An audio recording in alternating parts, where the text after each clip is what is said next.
Hello everyone and welcome to day 2 of our Jordanian adventure, and today we head out to the ancient city of Jerash, which is one of the best preserved Roman cities anywhere in the world. And then we head back into Amman and we explore some of the top sites in Amman, like the Citadel. We hit the Blue Mosque, we go down some shopping streets, and we have the absolute best shawarma and kanafa that you will get anywhere. Welcome to Living Phase 2.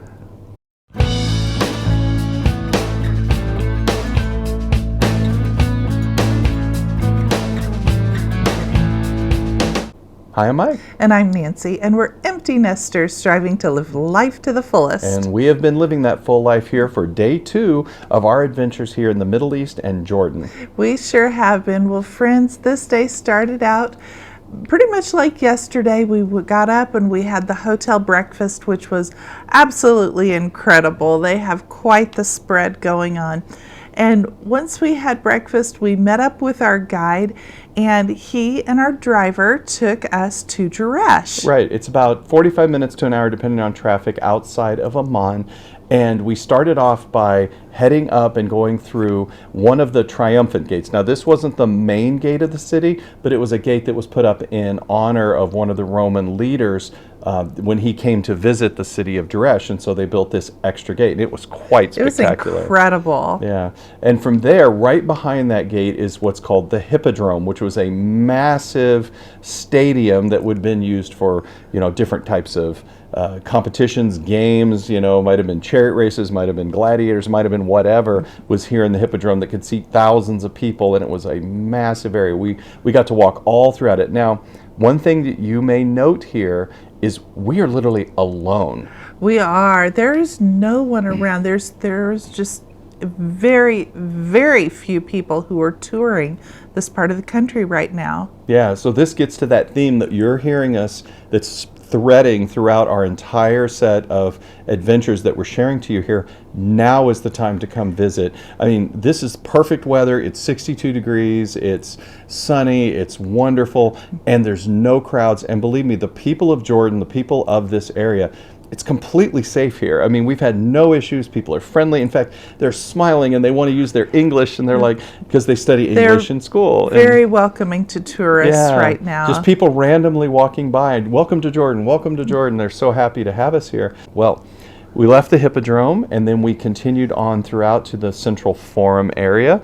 And Jerash is known as the city of columns, and you'll see columns after columns that have been put up that line the streets and all the different areas. It was just stunning. The closest thing I can think of was maybe Pompeii in comparison. Thought it looked somewhat similar to Pompeii as well when you look at the homes that were there and the marketplace, that type of thing. Yeah, how the road, well, of course, they're both Roman cities. Right. Yeah. And so it just reminded us of that. But even, I don't necessarily want to say more spectacular. It was larger from a standpoint of how you walked. I think Pompeii was better in its details, where you'd go into the baths and the frescoes were still there and mosaics and all that. This one was just expansive, and just that main road you walked down was quite impressive. Well, we made it to the Tetrabaron, and this is a crossroads there, and so there's columns going all 4 directions. One road leads to Damascus, another road leads to Jerusalem, one leads to Philadelphia and Petra, and then the 4th road leads to the river. Right. And now it's important to note that Philadelphia is the ancient name for Amman, the city that we're staying in. So, yeah, it was really interesting that these Roman roads led all throughout the Middle East, and they all kind of centered in these different spots within Jerash here. And in fact, we walked down further and there was another set of intersecting roads that went to other places. So yeah, we walked several miles throughout Jerash that day. Well, we walked from where those intersecting roads and all the columns and how beautiful it was walking throughout there. We walked to the top of the hill, and that's where the amphitheater was for Jerash. This one seats 4,000 people, and they actually had some of the former military members there, and they were playing bagpipes bagpipes and different instruments and things, and for tips, of course. And so they're playing within the amphitheater, and you can actually stop at certain points. You can hear the echo, the perfect acoustics that the Romans built into their amphitheaters. But then we walked out from there, walked right in front of the Temple of Zeus that's up on the top of the hill, and you get this amazing view just looking out over the whole ancient city of Jerash, and it just makes the whole trip worth it when you see that. Jerash did not disappoint. If you are in this part of the world, Jerash is a place that you really need to come and visit. From there, we got back in the car and we drove back to Amman, about another hour drive here, and we had the best shawarma ever. A little funny story here, friends. When we were on our flight coming over here to Jordan, the fellow that was sitting right next to us was from Grand Rapids, which is where we are from. He works at a restaurant that we like to go to, and so we had a nice conversation with him, and he just was giving us a list of things that we absolutely had to have and see and do, and one of them was the best shawarma place is a place called Reem. And so we asked our guide about it, and he said, that is the best shawarma place. How did you hear about this? So he took us to Reem, and it's just this little outdoor stand. There's not even a place to sit down. You take it to go, and we had chicken shawarma. They had it in two different ways. One way they had it was in a wrap. Excuse me, it was beef shawarma, not chicken shawarma. Beef shawarma. One way was in a wrap, and another way was in a bread, kind of a pocket pita bread, homemade bread. And it was delicious. Tomatoes and onions and some tahini in it. Perfect seasoning. Very, very good. Yeah. So Reem is the place to go. Yeah, so if you ask anybody within Amman City about Reem, they will be able to tell you exactly where to go to it. But remember, it is takeout only. And later in the day, you're going to have to stand in line. It's one of the most popular, but it's very affordable. And it is excellent. So Reem, we can't. We'll put a Google link in the description below. Well, we left Reem, and then from there we went up to what's called the Citadel. Now, this is a famous area that's way on the top of the hill, overlooking Amman Jordan. Now, the Temple of Hercules was originally there, but it was also this whole area, as you have probably heard in some other videos. When you hear about Roman ruins, Greek ruins, civilizations were built on civilizations were built on civilizations. So the Romans used something, then the Byzantines used it, then the Muslims used it. And added on. Right, so there is a part of that citadel that was there. It was part of the ancient Roman structures, but then it was used by the British as one of the governor's reception areas. It was also used as a mosque. It's been used as many different things, and now it's a museum. So you can see the different areas here that we walked through. But then we also went into a small museum there. It was quite fascinating. And the museum has artifacts that are up to 8,000 years old. In fact, it has one of the oldest artifacts that was made from clay and straw there. And you can see it here in this picture. So this was a very interesting place to go in and look around. Yeah, it was very small, but it was interesting to see all the different Bronze Age and Stone Age and different artifacts that they had in there. I found that very fascinating. But from there, we went ahead and headed on back down past Hercules Temple, got in the car, and then our guide took us down to the Amman amphitheater. So now it would have been the amphitheater of Philadelphia at the time. And so we got out of the car, went into that amphitheater. And now this one, compared to the one in Jerash, seats 6,000 people.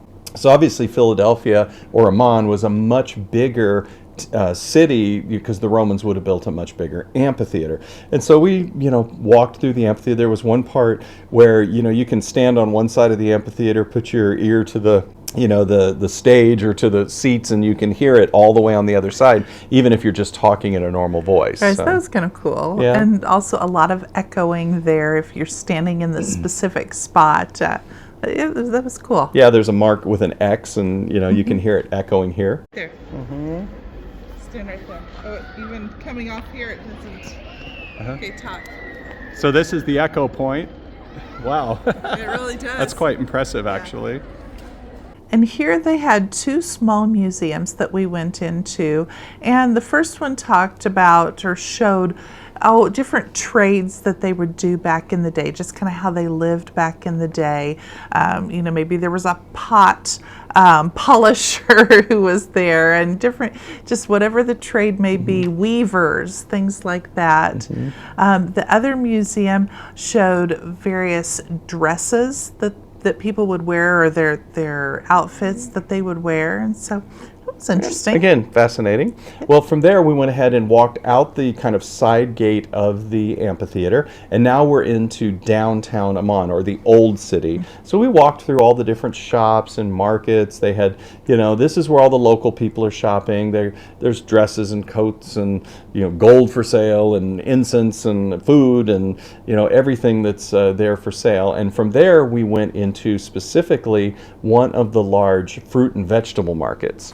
Right, that was really neat to see. Now, this area was kind of bustling a little bit more than out on the street, and just everything, it looked pretty. I mean, as far as all the olives or the nuts and seeds, the spices from another vendor, and so that is quite fascinating. The vegetables were incredible. Oh, we saw some of the largest heads of cabbage I'd ever seen in my life. Oh, they were huge. They were huge. Yeah, I don't even know if the video is going to show, but I've never seen anything like that. Yeah. It's like 4 times the size of my hand. They're big as medicine balls. Yeah. The cauliflower was huge. Yeah, all the fruits and vegetables. And he said over 90% of these fruits and vegetables are grown in Jordan, either right out in the open or in greenhouses. So they produce a lot of their own for here. So that was a lot of fun to go through there and see. Well, from that little market, he took us down the street and took us to the most famous kanafa shop. And a kanafa is a dessert that we got to have. It is made with a layer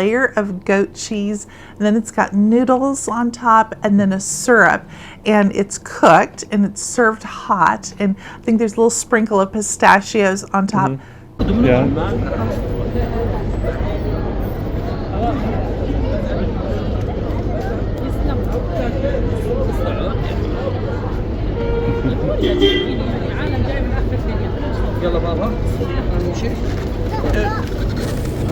Sweet, salty, so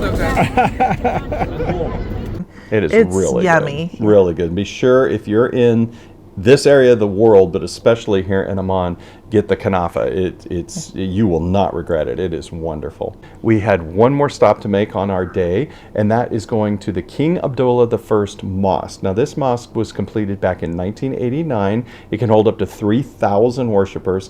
And of course, when you go into a mosque, some mosques just want you the women to throw on a head cover. This one had you go the full way. It did. I actually had thrown a scarf into my backpack, so I had a scarf to cover my head, but they wanted me in a full robe, clear down to my feet. So we did that. You have to take your shoes off when you go in. And then our guide explained, just the beautiful woodwork that's there. He explained the carpentry, how there's lines in the carpet, and they will line up to pray. But it was interesting to see the inside of this. And beautiful on the inside, too. It was. It was. Well, from there, that's our day. Our guide and our driver took us back to the hotel, and it was just a really wonderful and amazing day. And that this has been, the trip of a lifetime so far. And again, we can't iterate it enough that if you have had any inkling to see these sites in person, now is the time to come. Not only we found it incredibly safe, incredibly friendly. It's really an affordable time to come, and the crowds aren't here. So we hope that you'll give it a shot. And what we're doing next is we're going to be getting in the car, hitting some of the areas outside of Amman on our way to the famous ruins of Petra. And that'll be in our next video. So we'll see you soon, friends. Have a beautiful day. Take care. Bye-bye. Bye-bye.